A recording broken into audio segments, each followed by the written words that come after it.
আমাদের যে দাবিটি মেনে নিয়েছে, কিন্তু সেটার কোনো কার্যকরী পদক্ষেপ আমরা দেখতে পাইনি। গত মাসের 13 তারিখে এনটিআরসি কর্তৃপক্ষ জনাব ডিসি মাসুদের সম্মুখে আমাদেরকে কথা দিয়েছিল যে 31 ডিসেম্বর পর্যন্ত সমস্ত শূন্যপদ নেবে এবং প্রাতিষ্ঠানিক বাধা দূর করে আমাদেরকে একটা দৃশ্যমান মানে বিশেষ গণবিজ্ঞপ্তির আয়তায় আনবে, আর সেটা নভেম্বর থেকে ডিসেম্বরের মধ্যে আমাদেরকে দৃশ্যমান দেওয়ার কথা ছিল। কিন্তু এখন নভেম্বর শেষ হয়ে যাচ্ছে, কিন্তু তারা আমাদের দাবিটি মেনে নিয়েছে, কিন্তু দৃশ্যমান কোনো কিছু দেখাচ্ছে না। তাই আজকে আমরা এখানে উপস্থিত হয়েছি আমাদের যৌক্তিক দাবিটি আবারও তুলে ধরার জন্য, এবং আজকে আমরা প্রজ্ঞাপন নিয়ে ছাড়বো এখান থেকে। প্রাতিষ্ঠানিক বাধা উঠিয়ে 31 ডিসেম্বর 2025 পর্যন্ত শূন্যপদ দিয়ে 16,212 জনের নিয়োগ সুপারিশ করতে হবে। সেই দাবি আমাদের এনটিআরসি চেয়ারম্যান মেনেও নিয়েছিল গত 13 অক্টোবর, কিন্তু এখন তারা আবার কালক্ষেপণ করছে, সময় নিচ্ছে। আমাদের দ্রুততম সময়ের মধ্যে নিয়োগ দেওয়ার কথা ছিল, এর মধ্যে মন্ত্রণালয়ে চিঠি পাঠাইছে 30 জুন অথবা 31 ডিসেম্বর। আমরা চাইলাম 31 ডিসেম্বর, আমাদের দাবি মেনে নিল, কিন্তু এখন 30 জুন আসবে কেন, অথবা কেন আসবে? তারপরে আমরা মন্ত্রণালয়ে এর আগে শিক্ষা সচিব স্যারের সাথে 2 দিন দেখা করার জন্য গেছি, আমাদের প্রতিনিধি টিম গিয়েছিল, কিন্তু শিক্ষা সচিব ম্যামের পিএস কোনোভাবেই আমাদের দেখা করার সুযোগ করে দিচ্ছেন না। উনি আমাদের সাথে দুর্ব্যবহার করছেন। আমরা 2 বার করে, আমাদের প্রতিনিধি টিম 2 বেলা করে গেছে, তারপরে উনি কোনোভাবে আমাদের দেখা করার সুযোগ করে দিচ্ছেন না। এখন আমাদের দাবিটা হচ্ছে 31 ডিসেম্বর পর্যন্ত শূন্যপদ যুক্ত করে।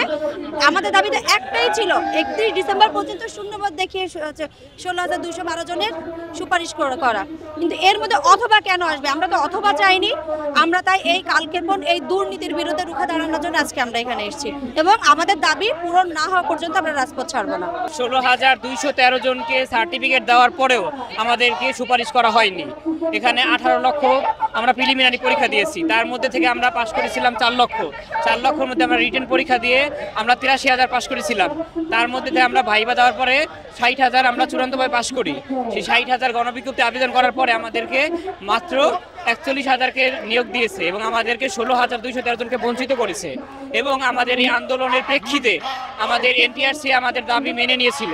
তারা বলে দিছে যে 31 ডিসেম্বর 2025 পর্যন্ত যত শূন্য পোস্ট হবে, সকল শূন্য পোস্টের মাধ্যমে আমাদেরকে নিয়োগ দেওয়া হবে।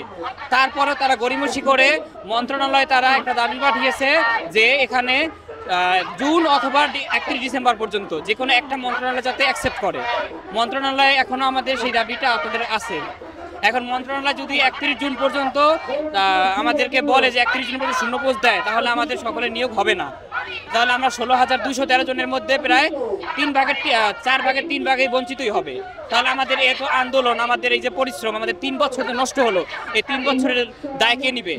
আমাদেরকে 31 ডিসেম্বর 2025 পর্যন্ত যত শূন্য পোস্ট হবে, সেই শূন্য পোস্টের বিপরীতে আমাদের 16,213 জনকে বিশেষ গণবিজ্ঞপ্তির মাধ্যমে নিয়োগ দিতে হবে।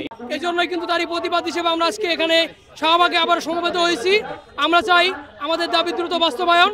আমাদের দাবি যেহেতু তারা মেনে নিয়েছেন, তারা যেহেতু এই আমাদের সাথে ষড়যন্ত্র করছেন, আমরা যেহেতু বৈষম্যের শিকার হয়েছি, আমরা কোনোভাবে এটি মেনে নিব না।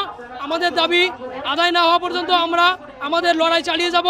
আমরা প্রয়োজনে এনটিআরসি শাটডাউন, শাহবাগ ব্লকেট বা লং মার্চ যমুনা আমরা করতে পারি।